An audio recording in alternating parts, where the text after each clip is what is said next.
The haka, powerful and spine-tingling.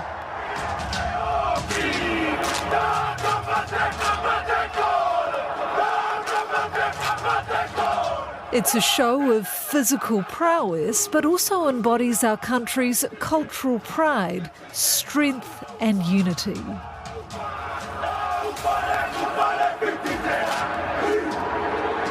But this wasn't always the case.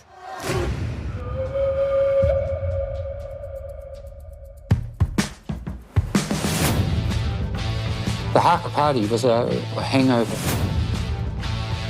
They were drunk, they didn't care. What I would like to say is that it was a tradition. They're not going to play by those rules anymore.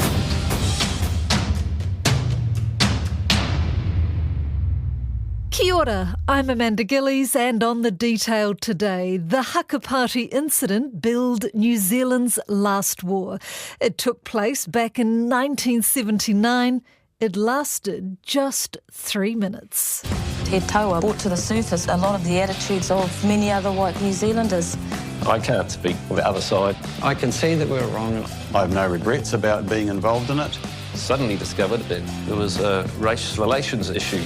I realised that actually there's a lot more to this than just distrust with the haka. This is about something bigger. A new documentary now lays bare the drama before, during and after the 3-minute war, told through the eyes of both sides involved, using interviews and archival footage. Kia ora, Katie Wolfe. I am, the writer, director, producer of the Haka Party Incident film. Tell me, what is the Haka Party Incident? Well, the Haka Party Incident was an incident, 1979, at Auckland University, where the engineering department at that time had a yearly sort of capping tradition where the students would dress up in grass skirts and, crack a keg and go out into the university and all around, Auckland Central, performing haka very badly. Very much a tradition from that department since, I think, after the Second World War. 1979 came, there had been requests from Māori and Pacifica in the university and wider to stop this tradition. We weren't aware of anybody objecting to us. They were served notice 20 years before, and every year after that. Give me a break. Activist group went in to confront the students at their very early morning practice. I think it was about 9 o'clock in the morning. A 3-minute fracas broke out, which led to some very serious convictions for He Taua, which was the activist group, and a sort of landmark court case, a Human Rights Commission, and sort of was a very pivotal moment in race relations in New Zealand, and then was promptly forgotten. Well, that's what I want to talk about, because I didn't know about this until you got involved. Interesting. So how did you find out about this? I was reading Ranginui Walker's Ka Whawhai Tonu Mātou, a Māori perspective on Aotearoa's history, and it's mentioned in there. It's got about a page, and it just absolutely struck me that that's a really significant event. And then, of course, I just sort of, would bump into people in my orbit and say, do you know about the Haka Party incident? Not many people did. Certain, like my Māori friends did, if they had whānau who were involved in the movement, knew about it. It wasn't forgotten in those circles, but really it had been completely eradicated. So my interest in the story was doublefold then, in terms of I thought it was really interesting, and that it was interesting that it was forgotten. Why do you think it was forgotten? Was it just the era, the timing, or a lack of coverage at the time? I think that we have in Aotearoa there has been this sort of notion of willful forgetting about some of the harder things in our history. I did a documentary for the Artefact series about the New Zealand Wars, and that was very much central to the theme of the telling of that as well, in terms of it's only recently, and when you go to the Anzac Day, where we see the wars, First and Second Vietnam Wars, maybe even the Boer War, that it's only recently that we're starting to acknowledge we had our own wars here in New Zealand. And again, it's part of that. It's just a history that's a bit tricky to remember, because we have to confront some difficult things about the repercussions of colonisation of this country. So I want to talk about that. How do you think this sort of Haka Party incident reflected wider racial tensions in New Zealand at that time?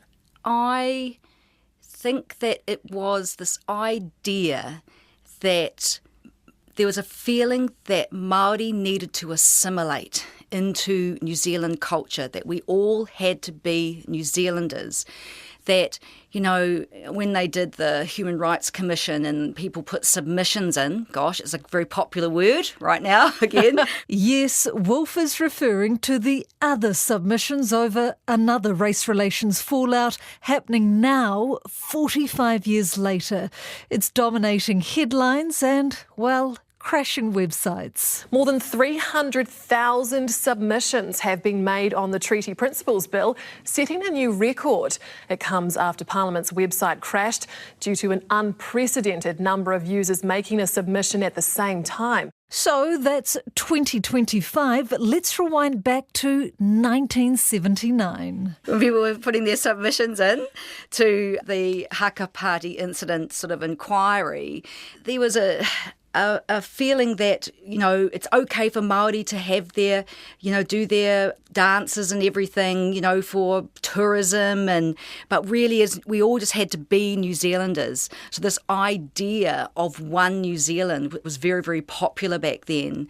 And so Māori and even Pākehā did have another view that Māori should be able to, use their language. It was a very critical time for the reo back then, and that was a real pushing point for He Taua, that they were, as Hilda says in the film, that, that the language could have been gone in another generation. There were so few native speakers left.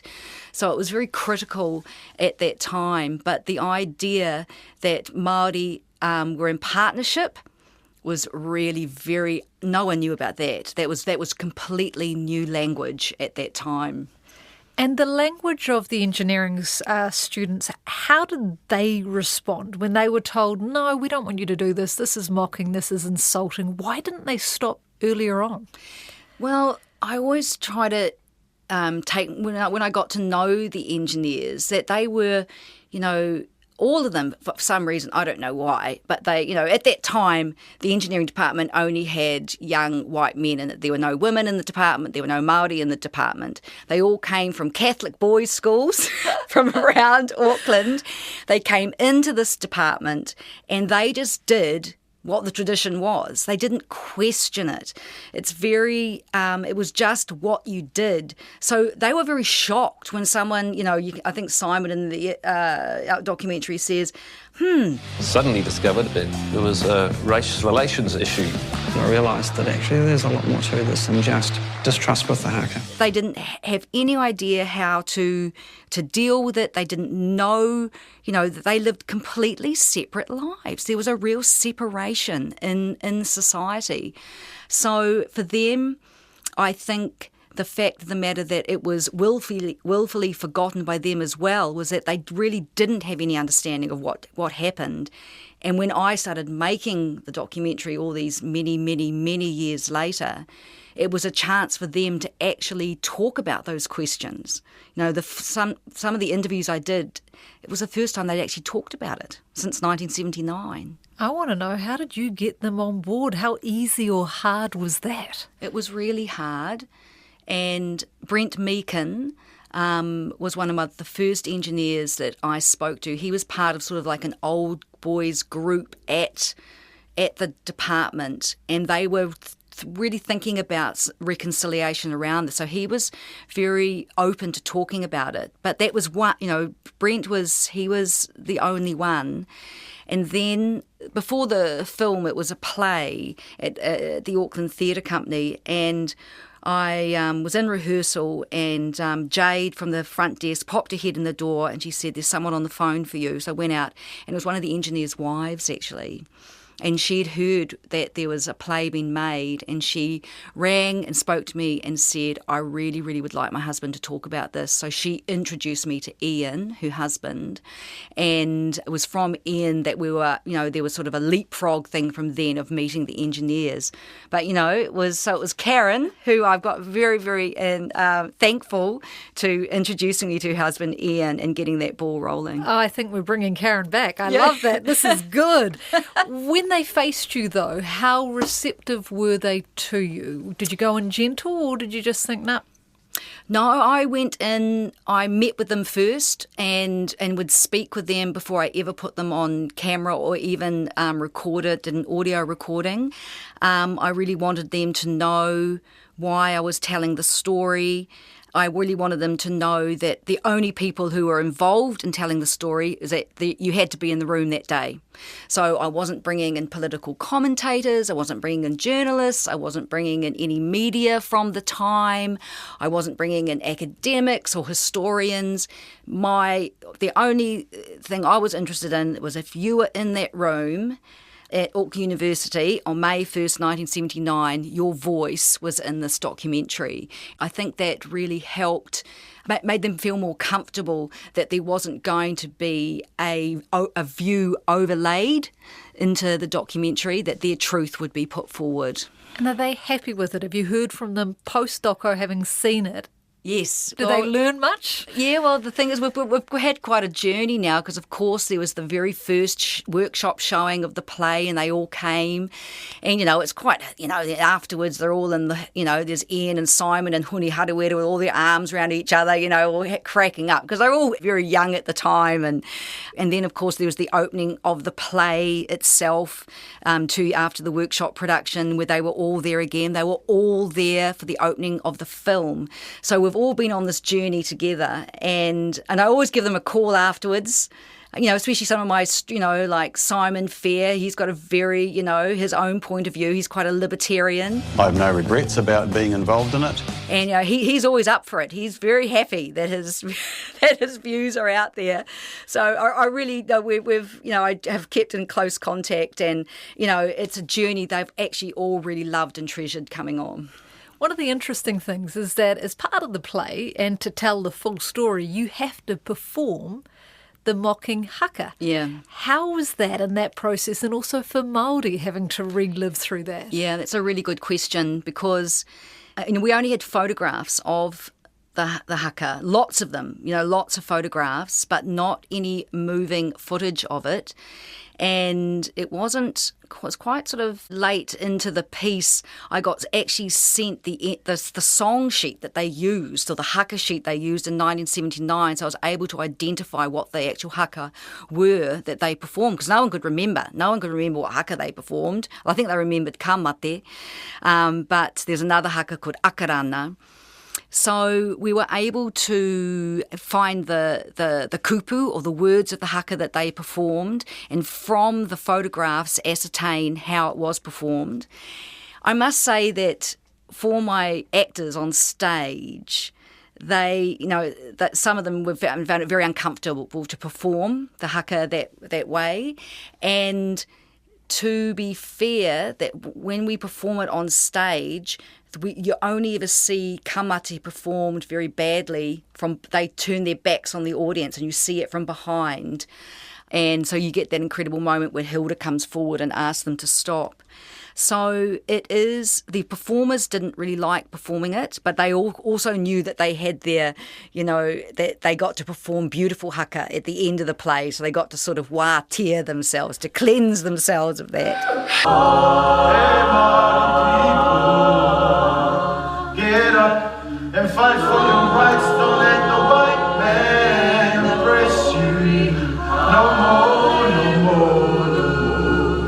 I know that Māori that came to the play found it very uncomfortable to watch the haka again performed like that, but you're given that release in terms of the play.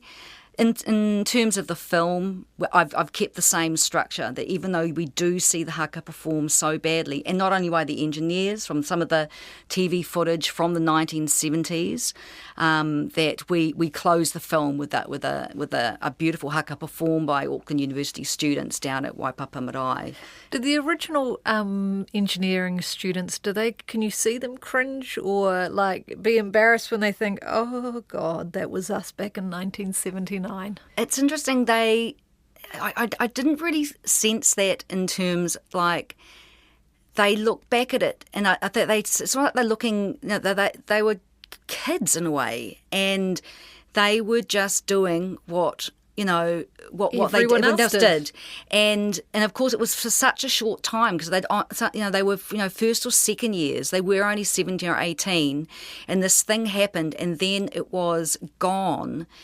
But of course, they were used to seeing it again in other parts of society. I was having a look over great All Black performances today, and I came across something which I want to show you. I just must warn you, it's quite disturbing.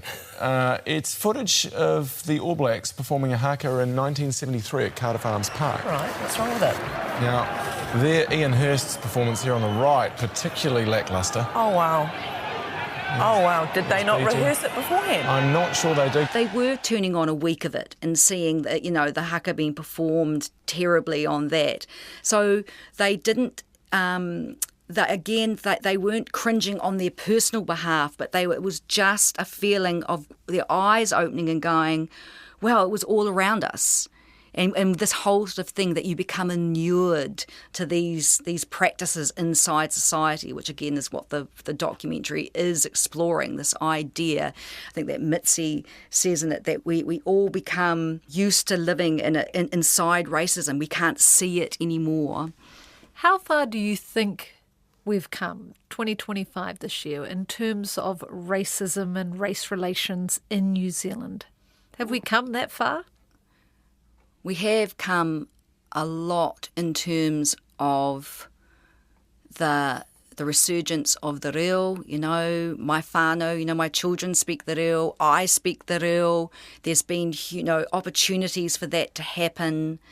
And we have a greater understanding in terms of, how the treaty sits inside Aotearoa, even though it's, very relevant right now in terms of the treaty bill that's being contested right now. Now, thousands of people from across New Zealand have been gathering in the capital, Wellington, at the end of a 9-day march against a controversial bill seeking to reinterpret the country's founding treaty with the Maori people.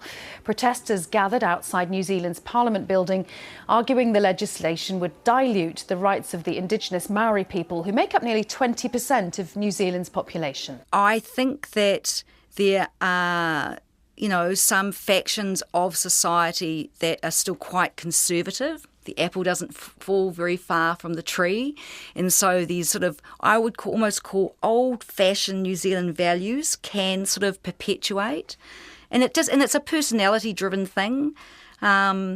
So, in a way, the film is kind of like a little touchstone, just to remind us where we were, how far we have come, and how progress can be, as we see very much on a global level right now. Exactly.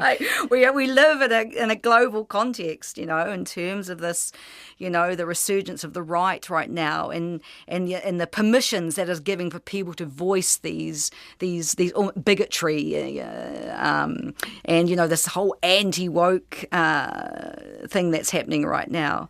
So I think we've progressed hugely, but racism itself is based very much in fear of difference, and I think that fear is very much it's human nature.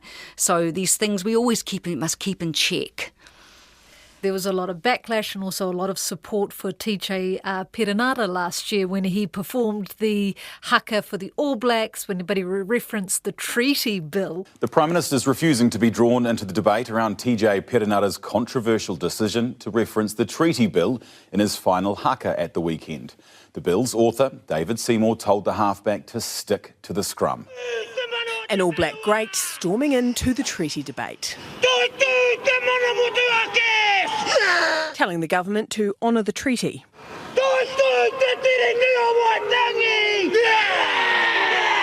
I think most people look at it and say, yeah, well, he's got a great dive pass and pretty good instinct with the box kick. Doesn't mean that he can tell me what to think about politics. What was your reaction and view on that? That's exactly what it's there for. The haka is a form of communication. If you look back to ka mate, that's when Te Raupraha, came out of that hole in the ground and had been, had managed to escape from the chief that was following him. That he wrote that to commemorate that event.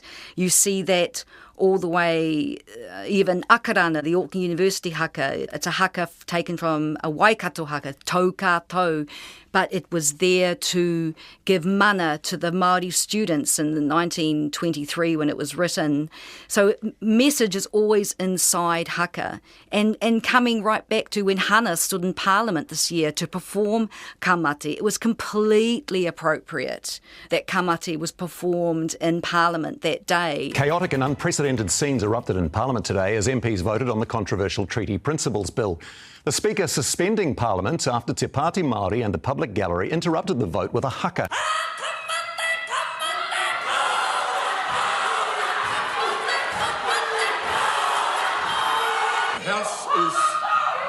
The House is suspended until the ringing of the bells. The gallery is to be cleared. And it was very, very telling that old Jerry didn't understand that. He didn't understand the appropriateness of haka in that moment. That as part of New Zealanders, part of Aotearoa, that we have these other forms of communication which are incredibly valid. And this, Wolf says, makes the Haka Party Incident film, now screening in Kiwi cinemas, so timely. I started making this project, right back in 2017, and here we arrive here in 25. It's incredibly timely.